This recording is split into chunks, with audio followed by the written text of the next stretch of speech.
Welcome students again to the Chanakya official YouTube channel. Today we will continue the same topic of probability. So let's start with the formulas. So यहाँ पे हमारे पास formulas आते हैं जो कि बहुत important है probability से related. तो सबसे पहला formula आता है that is the probability of A union B, which is equal to probability of A plus probability of B minus probability of A intersection B. So here second one is if A and B are mutually exclusive, अगर A और B हमारे पास mutually exclusive है events, then we know that their intersection will be equal to phi. अगर उनकी intersection phi आ जाएगी, which implies that their probability will be equal to how much? Their probability will be equal to 0. So यहां से अब formula एक और बन जाता है, that is probability of A union B is equal to probability of A plus probability of B. बस आप इतना फॉर्मूला याद रखोगे इसके लिए, ठीक है जी. थर्ड आता है probability of A delta B. आपको पता होना चाहिए, सेट में आपने पढ़ा है डेल्टा होता है सिमेट्रिक डिफरेंस. सिमेट्रिक डिफरेंस अगर मैं आपको वेन डायग्राम से बताऊं तो वेन डायग्राम से ये सपोज ए है और ये सपोज बी है, ठीक है जी. तो ये वाला पार्ट और ये वाला पार्ट हम उसे बोलते हैं ए डेल्टा बी. और पुत्र इसके लिए फॉर्मूला जो होता है आपके पास, यहां पे जो फॉर्मूला आएगा that is probability of A plus probability of B minus probability of 2 time probability of A intersection B. एक तो फॉर्मूला आप ये याद रख सकते हो, दूसरा इसी के लिए एक और फॉर्मूला याद रख सकते हो that is probability of A union B minus probability of A intersection B. Very important topic that is symmetric difference. अब ये इंपॉर्टेंट क्यों है? क्योंकि इसके जब आप ए डेल्टा बी की बात करते हो आपको डायरेक्ट ए डेल्टा बी नहीं पूछा जाता.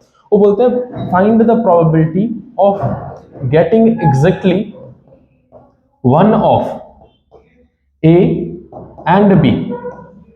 आपको क्वेश्चन नहीं लिखा जाएगा exactly one of A and B, मतलब अगर आप दो इवेंट्स दे रखे हैं आपके पास तो आपको या तो ए वाला पार्ट निकालना है या फिर बी वाला पार्ट, यही दो पार्ट निकाल सकते हो. आपको वहां से इंटरसेक्शन को रिमूव कर देना है. तो या तो आप ये वाला फॉर्मूला याद रखोगे या फिर ये वाला फॉर्मूला याद रखोगे, दोनों अप्लाई कर सकते हो आप. नेक्स्ट आता है आपके पास fourth formula that is the probability of only A. इसके साथ प्रोबेबिलिटी ऑफ ए का कॉम्प्लीमेंट या फिर probability of A intersection B का कॉम्प्लीमेंट या फिर probability of A minus B. ये तीन रिजल्ट हैं 1 2 3, तीनों का फॉर्मूला एक ही रहता है that is probability of A minus probability of A intersection B. ठीक है जी. यहां पे सिर्फ ओनली ए के लिए या ए इंटरसेक्शन बी कॉम्प्लीमेंट या फिर ए माइनस बी के लिए ये फॉर्मूला रहेगा. अगर मैं यहां पे सिमिलरली करके अगर ओनली बी कर देता हूं तो या फिर probability of B intersection A का कॉम्प्लीमेंट कर देता हूं या फिर probability of B minus A कर देता हूं, तो फॉर्मूला में कुछ ज्यादा चेंज नहीं आएगा, बस यहां पे चेंज आएगा. आपको ए की जगह बी को रिप्लेस करना पड़ेगा, rest will remain same. This is the formula for only A and this is the formula of only B. Fifth formula आता है आपके पास प्रोबेबिलिटी ऑफ ए का कॉम्प्लीमेंट. आपने सेट में पढ़ा होगा कॉम्प्लीमेंट ऑफ सेट, तो वहां पे हम क्या करते थे, यूनिवर्सल में से सेट को रिमूव कर देते थे. लेकिन यहाँ पे जो यूनिवर्सल है वो सैंपल स्पेस बनता है, तो सैंपल स्पेस की प्रोबेबिलिटी क्या आती है 1. तो आपके पास यहाँ पे जो इसका फॉर्मूला आएगा that is 1 minus probability of A. ठीक है जी. नेक्स्ट आता है sixth property probability of at least one of A B C. अब पुत्र मैं यहाँ पे हमेशा यहाँ लिखता हूँ एटलीस्ट या एटमोस्ट, इस तरह से वर्ड यूज करता हूँ। आपको पता होना चाहिए इसका मतलब क्या होता है। इसका मतलब होता है probability of A union B union सी।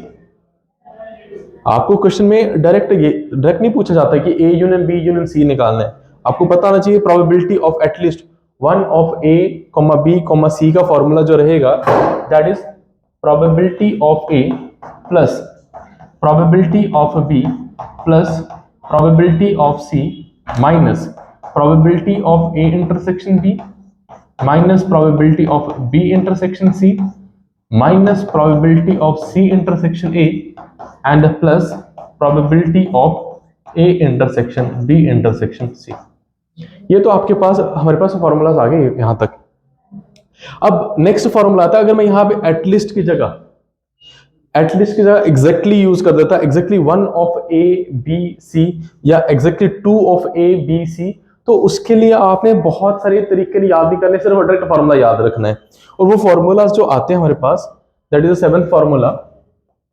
अगर मैं बोल रहा हूं probability of exactly two of A B and C, मतलब अगर वेन डायग्राम ड्रॉ करूं तो ये अगर ए सेट है, ये बी सेट है, ये सी सेट है। अब वो बोल रहा है एग्जैक्टली दो ही चाहिए, तो दो आपके पास एक यहां पे आ रहे, एक यहां पे आ रहे और एक यहां पे आ रहे। तो आपको यहां पे प्रोबेबिलिटी यूज करनी है, ना कि सेट यूज करना है। तो आप डायरेक्ट फॉर्मूला याद रख सकते हो and that formula is probability of A intersection B plus probability of B intersection C plus probability of C intersection A minus 3 time probability of A intersection B intersection C। ठीक है जी। Next इसी को change करते हैं, exactly 2 की जगह exactly 1 कर देते हैं। एग्जैक्टली 1 ऑफ A B और C। अब अगर इसको वेन डायग्राम से ड्रॉ करें फिर से, तो this is the A part, this is the B part and this is the C part. अब एग्जैक्टली 1 का मतलब या तो ये वाला पार्ट या फिर ये वाला पार्ट या फिर दिस वन। ठीक है जी। इसके लिए भी डायरेक्ट फॉर्मूला आप याद कर लो, probability of A plus probability of B plus probability of C minus 2 time probability of A intersection B plus probability of B intersection C plus probability of C intersection A plus 3 time probability of A intersection B intersection C। अगर आपको ये 8 formulas clear है तो probability के maximum question जो numerical based है वो आपके निकल जाएंगे। ठीक है जी। अब अगला टॉपिक आता है consistency of A, consistency of given probability. आपकी जो प्रोबेबिलिटी है उसकी कंसिस्टेंसी चेक करनी है कि वो डाटा जो है वो आपका करेक्ट है या इनकरेक्ट डाटा है, क्या वो जो गिवन रिजल्ट है वो आपका वेरीफाई हो भी रहा है या नहीं वेरीफाई हो रहा। तो इसके लिए आपके पास कुछ केसेस हैं जो कि आपको एज इट इज ही लर्न करके रखने हैं। जैसे फर्स्ट है कि जो probability of A union B है वो हमेशा ग्रेटर देन इक्वल टू रहेगा प्रोबेबिलिटी ऑफ ए से। Probability of A union B हमेशा ग्रेटर देन रहेगा प्रोबेबिलिटी ऑफ ए से। इक्वल टू तब आएगा जब बी जो होगा वो ए का क्या होगा, सबसेट होगा। साथ साथ मैं आपको वही बोल रहा हूं कि सेट बहुत इंपॉर्टेंट है प्रोबेबिलिटी के लिए। अगर बी सबसेट है ए का तब हम बोल सकते हैं कि probability of A union B probability of A के बराबर आ सकता है। Second case, probability of A union B is again greater than probability of B. हर केस में जो प्रोबेबिलिटी ऑफ ए और प्रोबेबिलिटी ऑफ बी है वो यूनियन से छोटी रहनी चाहिए या उसके बराबर रहनी चाहिए। तो अगर by chance probability A greater आ जाती है इस यूनियन से तो जो डाटा है वो डाटा आपका क्या हो जाएगा, इनकरेक्ट डाटा हो जाएगा। नेक्स्ट आता है आपके पास थर्ड, अब हमने यूनियन की बात कर ली, अब इंटरसेक्शन की बात करते हैं। इंटरसेक्शन में उल्टा हो जाता है, A intersection B is always less than probability of A and probability of A intersection B is always less than equal to probability of B. Similar cases हैं, बस इक्वलिटी चेंज कर जाती है। यूनियन में ग्रेटर आता है और intersection में लेसर साइन आता है, लेसर एंड इक्वल टू। और last and final, probability of A union B is always greater than probability of A intersection B.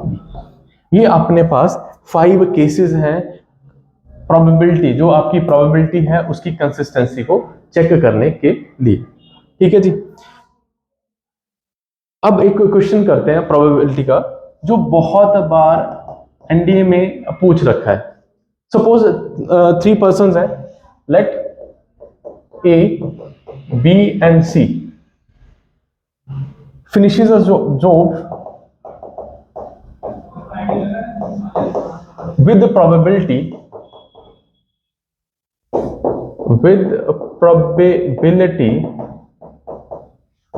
1/2, 1/3 and 1/5 respectively.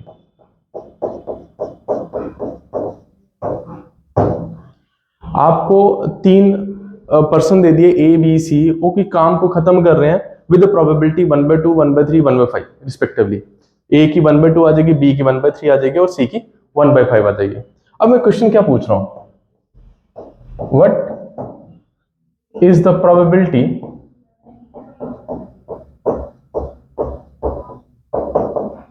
That job is done.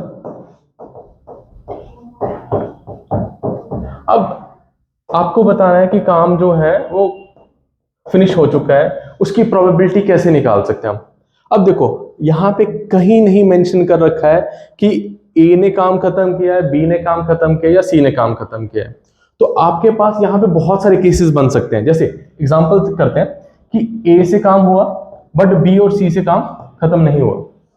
हो सकता है कि ए से ना हुआ हो, बी और सी से हो गया हो सकता है ए और बी से ना हो और सी से हो सकता है। आपके पास ये केस भी बन सकता है कि किसी दो ने काम किया और तीसरे से काम ना हो।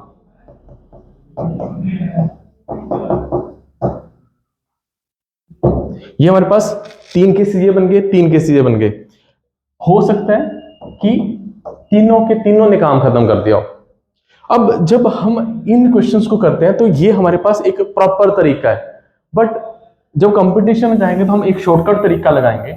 हम ये मान के चलेंगे कि काम हुआ ही नहीं है। Let us suppose probability that work is not done, work हुआ ही नहीं। तो वर्क हुआ ही नहीं तो प्रोबेबिलिटी क्या आ जाएगी, ए का कॉम्प्लीमेंट, बी का कॉम्प्लीमेंट एंड सी का कॉम्प्लीमेंट। यहां पे ए सपोज करके रखा है तो इसे सपोज कर लेते हैं हम एक्स। काम हुआ ही नहीं तो ए का कॉम्प्लीमेंट मैंने अभी फॉर्मूला बताया, 1 में से 1/2 को रिमूव कर देंगे, यहां पे 1 में से 1/3 को रिमूव कर देंगे और यहां पे 1 में से 1/5 को रिमूव कर देंगे। तो आपके पास प्रोबेबिलिटी आएगी 1/2 मल्टीप्लाई 2/3 मल्टीप्लाई बाय 4/5। अब बेटा यहां से आपके पास 2 से 2 कैंसिल आउट हो गया, रिजल्ट आया 4/15। अब 4/15 जो प्रोबेबिलिटी है वो काम ना होने की है, मतलब जॉब होगी नहीं। दैट मीन्स अब प्रोबेबिलिटी निकालेंगे काम होगा तो हम क्या करेंगे, 1 में से प्रोबेबिलिटी ना होने की कर देंगे। तो 1 माइनस 4/15 करूंगा तो रिजल्ट डायरेक्टली क्या आ जाएगा 11/15। जो आपको दूसरा तरीका है उससे भी आंसर करेक्ट आएगा, बट वो बहुत लेंथी तरीका है। ये शॉर्टकट तरीका है कि आपको जब आपको बताया नहीं है कि काम किसने करा है, दैट में आप कर लो कि probability that work is not done by anyone.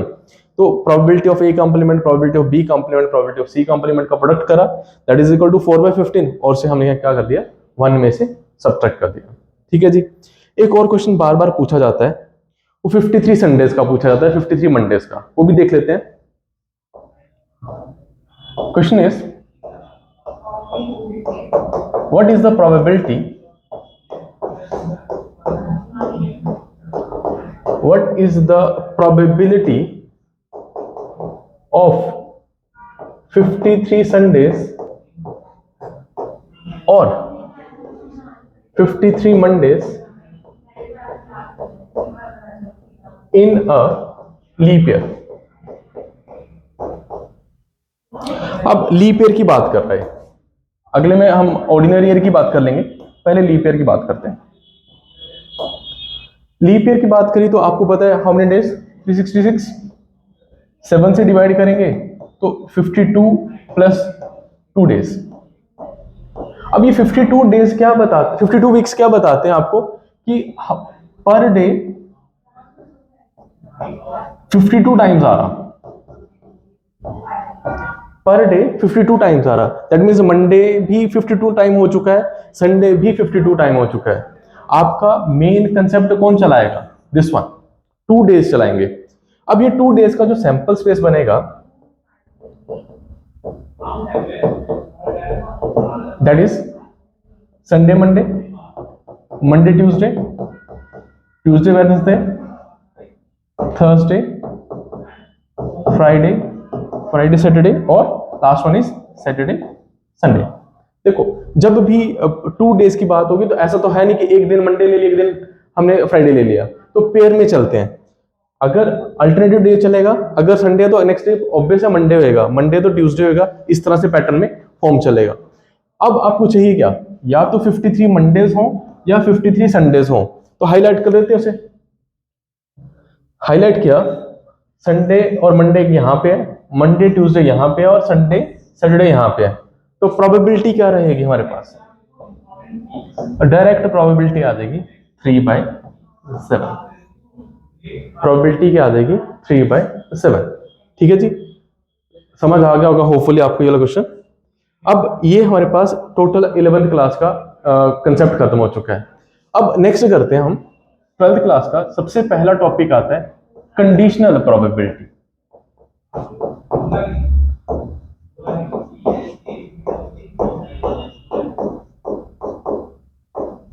Conditional probability, conditional probability में नाम ही किसका आ गया, कंडीशन का।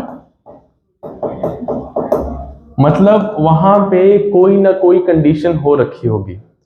इसका बड़ा आसानी से आप कंसेप्ट को पकड़ सकते हो, क्योंकि वहां पे तो लिखा ही नहीं होगा जब कंपटीशन में क्वेश्चन आएगा कि कंडीशनल प्रोबेबिलिटी का है या बेस थ्योरम का है या प्रोबेबिलिटी मल्टीप्लिकेशन प्रोबेबिलिटी है, तो आपको कंसेप्ट को पकड़ना पड़ेगा। कंडीशनल प्रोबेबिलिटी का बहुत सिंपल सा कंसेप्ट है, ये हमेशा एक क्वेश्चन पूछेगा, अगर ए की प्रोबेबिलिटी पूछ रहा है तो जो बी है वो हो चुका होना चाहिए। अगर वो ए की प्रोबेबिलिटी पूछ रहा है तो बी जो है वो ऑलरेडी काम हो जाना चाहिए, तभी हम कंडीशनल प्रोबेबिलिटी को अप्लाई कर सकते हैं। ठीक है जी, और यहां पे इसका जो फॉर्मूला आता है that is a probability of A upon B, that is probability of A intersection B whole divided by probability of B, where probability of B is not equal to 0. Similarly, अगर आपने इसका reverse निकालना है तो probability of B over A is equal to probability of A intersection B divided by probability of A, again same condition where probability of A is not equal to 0। ठीक है जी, ये हमारे पास आता है सबसे पहला टॉपिक कंडीशनल प्रोबेबिलिटी का। अगर कंडीशनल प्रोबेबिलिटी में 2 केसेस आ जाएं, 2 और मोर केसेस आ जाएं, 2 और मोर केसेस, तब हम एक कंसेप्ट यूज करते हैं that is Bayes theorem.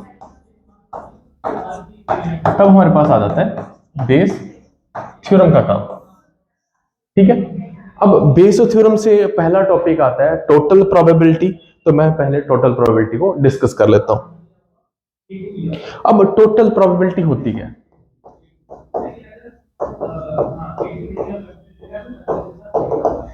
Total probability में कंसेप्ट देखो, अगर मैं यहां पे सपोज करता हूं हमारे पास 3 बॉक्सेस हैं, 1 2 और 3 boxes.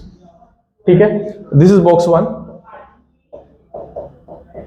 this is box 2 and this is box 3. In box 1 there is one gold coin and one silver coin. In box 2 there is two gold coins and in the last one there is one gold and two silver. यहां भी कर लेते हैं, अच्छा one silver कर लेते हैं, ठीक है।